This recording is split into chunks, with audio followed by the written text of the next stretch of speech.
of our ethics and compliance program includes having a very strong tone from the top. We really start with our board of directors and ensuring that they're abreast of all of the various compliance issues and the risks facing the company. And then we find that that tone really resonates with our senior leadership and then throughout the organization.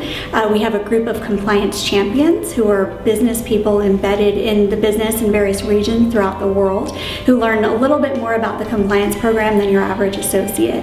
And then they take that message and they funnel that through the organization. So we find that that really helps us operationalize some of our policies and procedures. Wyndham Worldwide is so proud to be a 2017 World's Most Ethical Company honoree. This is our 5th time winning the award, and we really attribute this to not only the strong tone from the top from our board of directors, but the fact that every one of our associates really acts with integrity in what they do.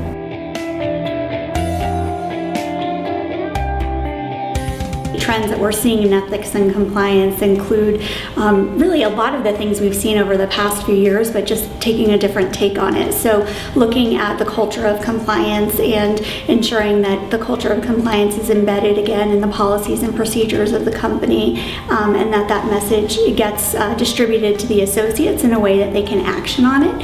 And then also ensuring that our board of directors is aware of all of the compliance issues facing the company. One way we deal with that issue is by quarterly reports to the board of directors on the compliance issues, but we also have our board of directors at least annually visit some of our properties so they can really experience the culture of Wyndham firsthand. One of the primary lessons learned in terms of our ethics and compliance program was really that it's evolutionary, that overnight you're not going to just put in the perfect compliance program that stays static. It has to grow with the external and internal risks that are facing an organization. So some examples might include changes in laws that would require some new policies or operations to take place, lessons learned through the organization that might require more focused training.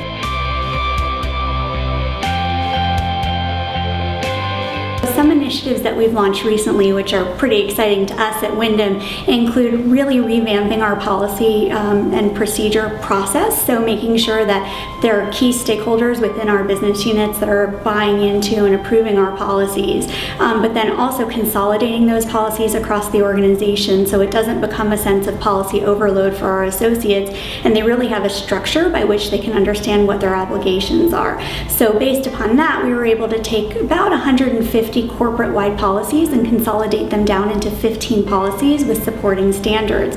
So the next phase in that process will be for us to launch a new code of conduct, which we call our business principles, that will be launched by the end of the year. That's going to be much more of a culture-based document that's going to talk about the tone of the organization and really give a high-level overview of what the requirements are in each of the areas that we want our associates to focus. And then in terms of tools, we're providing additional training to our associates, but beyond that, we want to provide them with a desktop tool, which is a compliance intranet site that will be launched in the coming weeks.